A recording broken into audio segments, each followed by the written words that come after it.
मांकित vibes में आपका स्वागत है। स्टूडेंट्स, आज हम एक सुपर इंपॉर्टेंट चैप्टर को समझने वाले हैं, द सेल साइकिल यानी कि कोशिका चक्र। ये चैप्टर नीट, आरपीएससी फर्स्ट और second grade, 11th 12th boards और साइंस से जुड़े सभी एग्जाम्स के लिए एक गेम चेंजर है। और ये सिर्फ एग्जाम्स के लिए नहीं, बल्कि ये समझने के लिए भी जरूरी है कि आखिर जिंदगी काम कैसे करती है और जब इस प्रोसेस में कोई गड़बड़ हो जाती है तो कैंसर जैसी बीमारियां कैसे जन्म लेती हैं। क्या आपने कभी सोचा है कि हर एक जीव, हम इंसान भी, अपनी जिंदगी की शुरुआत सिर्फ एक कोशिका से करता है? हाँ, सिर्फ एक। इस कोशिका का नाम है युग्मनज यानी जाइगोट। और फिर एक कोशिका से खरबों कोशिकाओं का ये जो पूरा का पूरा सफर है ना, ये सिर्फ और सिर्फ कोशिका विभाजन यानी कि सेल डिवीजन की वजह से ही मुमकिन हो पाता है। लेकिन यहाँ एक मजेदार बात है, डिवाइड होने का ये जो अधिकार है, ये हर कोशिका के पास नहीं होता। जैसे पौधों में देख लीजिए, कुछ कोशिकाएं होती हैं जैसे मेरिस्टम यानी विभजोतक, जो बनी ही है लगातार डिवाइड होने के लिए, जबकि दूसरी कोशिकाएं जैसे परमानेंट सेल्स यानी स्थायी कोशिकाएं ये ताकत खो देती हैं। ठीक है, तो चलिए अब इसमें गहराई से उतरते हैं। ये रहा हमारा आज का रोड मैप। हम इंट्रोडक्शन से शुरू करेंगे, फिर इंटरफेस, एस फेज और एम फेज को समझेंगे और आखिर में कुछ प्रैक्टिस सवाल भी सॉल्व करेंगे। तो सबसे पहले ये समझते हैं कि ये सेल साइकिल यानी कोशिका चक्र आखिर है क्या चीज। देखिए, कोशिका चक्र का मतलब है एक कोशिका की पूरी जिंदगी। ये घटनाओं का एक बिल्कुल तय, एक सीक्वेंशियल सफर है जिसमें कोशिका पहले बड़ी होती है, फिर अपने डीएनए की कॉपी बनाती है और आखिर में 2 नई डॉटर कोशिकाओं में बट जाती है। ये पूरी प्रक्रिया जेनेटिकली कंट्रोल्ड होती है और इसे सबसे पहले 1953 में हॉवर्ड और पेल्क ने दुनिया को समझाया था। इस पूरे चक्र के 2 मेन पड़ाव हैं। पहला है अंतरावस्था यानी इंटरफेज, जो कि तैयारी का एक बहुत लंबा फेज है, और दूसरा है एम्प्रावस्था यानी एम फेज, जो एक छोटा लेकिन बहुत ही ड्रामेटिक पड़ाव है जहां कोशिका असल में डिवाइड होती है। आपको जानकर हैरानी होगी कि एक कोशिका अपनी जिंदगी का 95% से भी ज्यादा वक्त सिर्फ तैयारी में यानी इंटरफेज में बिताती है। तो चलिए अब आगे बढ़ते हैं और देखते हैं कि ये तैयारी आखिर होती कैसे है। इंटरफेस को ना कई बार लोग रेस्टिंग फेज यानी विश्राम अवस्था भी कहते हैं, लेकिन ये बात बिल्कुल गलत है। असल में ये इस साइकिल का सबसे ज्यादा एक्टिव, सबसे ज्यादा बिजी फेज है, जहां कोशिका डिवीजन के लिए खुद को तैयार करती है। इस पूरी तैयारी को हम ऐसे समझ सकते हैं जैसे कोशिका 3 दरवाजों या चेक पॉइंट से होकर गुजर रही हो। ये 3 पड़ाव हैं, G1, S और G2। हर पड़ाव पर कोशिका कुछ बहुत जरूरी काम पूरे करती है ताकि वो अगले पड़ाव में जाने के लिए क्वालिफाई कर सके। तो पहला पड़ाव है G1 प्रावस्था। इस दौरान जो गुणसूत्र होते हैं वो एक धागे जैसे जाल मतलब क्रोमैटिन के रूप में होते हैं। यहाँ कोशिका अपना साइज बढ़ाती है और आगे के बड़े काम के लिए जरूरी सामान जैसे कि आरएनए और प्रोटीन इकट्ठा करती है। लेकिन एक बात याद रखिएगा, इस स्टेज में डीएनए का बनना यानी सिंथेसिस पूरी तरह से बंद रहता है। अब हम तैयारी के सबसे जरूरी हिस्से में एंटर कर रहे हैं। ये है एस प्रावस्था यानी कि सिंथेटिक फेज। एस प्रावस्था में कोशिका अपनी सबसे कीमती चीज यानी अपने डीएनए की हूबहू एकदम परफेक्ट कॉपी तैयार करती है। आप इसे ऐसे सोचिए जैसे किसी तिजोरी में रखे मास्टर ब्लूप्रिंट की फोटोकॉपी बनाई जा रही हो, और इसी दौरान हिस्टोन प्रोटीन और तारक केंद्रों यानी सेंट्रियोल्स का भी सिंथेसिस होता है।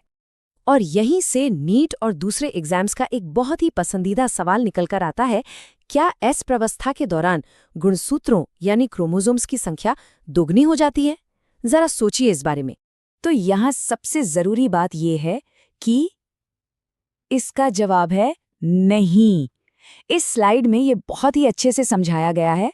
देखिए, डीएनए की मात्रा यानी उसका अमाउंट तो डबल हो जाता है, 2C से 4C हो जाता है, लेकिन गुणसूत्रों की संख्या, उनका नंबर वो उतने का उतना ही रहता है यानी 2N। इसे ऐसे समझिए कि बीकर में पानी की मात्रा तो डबल हो गई, पर बीकर तो एक ही रहा ना। अब आता है आखिरी चेक पॉइंट, G2 प्रावस्था। ये डिवीजन से पहले का आप कह सकते हैं फाइनल सिस्टम्स चेक है। यहाँ पर प्रोटीन और आरएनए का बनना तो चालू रहता है, लेकिन डीएनए का सिंथेसिस वो अब पूरी तरह रुक जाता है। अब हमारी कोशिका एम फेज में लॉन्च होने के लिए एकदम तैयार है। इतनी सारी तैयारी सिर्फ इसी एक पल के लिए थी। तो स्वागत है कोशिका की यात्रा के क्लाइमैक्स में, एम प्रावस्था यानी कि माइटोटिक फेज में। एम प्रावस्था को आप 4 एक्ट का एक नाटक समझ सकते हैं। पहले पूर्वावस्था यानी प्रोफेज में गुणसूत्र मोटे और छोटे होकर एकदम साफ साफ दिखने लगते हैं। फिर मध्यावस्था यानी मेटाफेज में वो सब के सब कोशिका के बिल्कुल बीच में एक लाइन में आकर खड़े हो जाते हैं। इसके बाद पश्चावस्था यानी एनाफेज में वो अलग होकर अपने अपने पोल्स की तरफ जाने लगते हैं। और आखिर में अंत्यावस्था यानी टीलोफेज में 2 नए केंद्रक बन जाते हैं, जिससे एक मदर सेल से 2 एकदम एक जैसी डॉटर सेल्स बन जाती हैं। पर ये अंत नहीं है, ये तो एक नई शुरुआत है। ये जो नई पुत्री कोशिकाएं बनी है ना, ये फौरन अपनी खुद की जीवन प्रावस्था में एंटर कर जाती हैं। और इस तरह जिंदगी की ये जैविक घड़ी, ये कभी न खत्म होने वाला चक्र लगातार चलता रहता है, जिससे ग्रोथ और जीवन की कंटिन्यूटी बनी रहती है। अब बारी है खुद को टेस्ट करने की। यहाँ है इस चैप्टर से 5 सुपर इम्पॉर्टेंट MCQs। चलिए देखते हैं कि आपने कितना सीखा। पहला सवाल, कोशिका चक्र की कौन सी अवस्था सबसे लंबी और मेटाबॉलिकली सबसे ज्यादा एक्टिव होती है? आपके ऑप्शंस हैं ए एम प्रावस्था, बी जीवन प्रावस्था, सी एस प्रावस्था या डी अंतरावस्था। सोचिए, सही जवाब है डी अंतरावस्था, क्योंकि याद है ना, ये साइकिल के टोटल टाइम का 95% से भी ज्यादा वक्त लेती है। दूसरा सवाल, डीएनए की रेप्लिकेशन या सिंथेसिस किस फेज में होती है? A G1, B G2, C M या डी एस? ये तो बहुत आसान है। इसका सही जवाब है डी एस फेज, क्योंकि एस का मतलब ही है सिंथेसिस यानी कि बनना। ये थोड़ा ट्रिकी लेकिन बहुत इंपॉर्टेंट सवाल है। अगर एक डिप्लॉयड सेल 2N में G1 फेज में डीएनए की मात्रा 2C है, तो S फेज के बाद उसकी डीएनए मात्रा और क्रोमोसोम संख्या क्या होगी? ऑप्शंस हैं ए 4C 4N, B 4C 2N, सी 2C 4N या डी 2C 2N। सोचिए, सही जवाब है बी 4C 2N। याद आया वो बीकर वाला एग्जाम्पल? मात्रा डबल होती है, नंबर नहीं।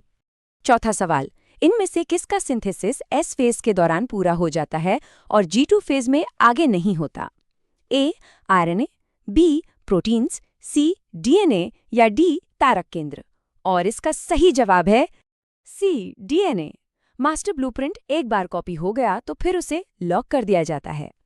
तो अगर ये प्रस्तुति पसंद आई और सब कुछ अच्छे से समझ आया तो इसे लाइक करिए, अपने दोस्तों के साथ शेयर करिए और हाँ, बेल आइकॉन दबाकर मंकित वाइब्स चैनल को सब्सक्राइब करना बिल्कुल मत भूलिएगा, ताकि हर इंपॉर्टेंट चैप्टर पर आपको ऐसे ही शानदार एक्सप्लेनेशंस मिलते रहें।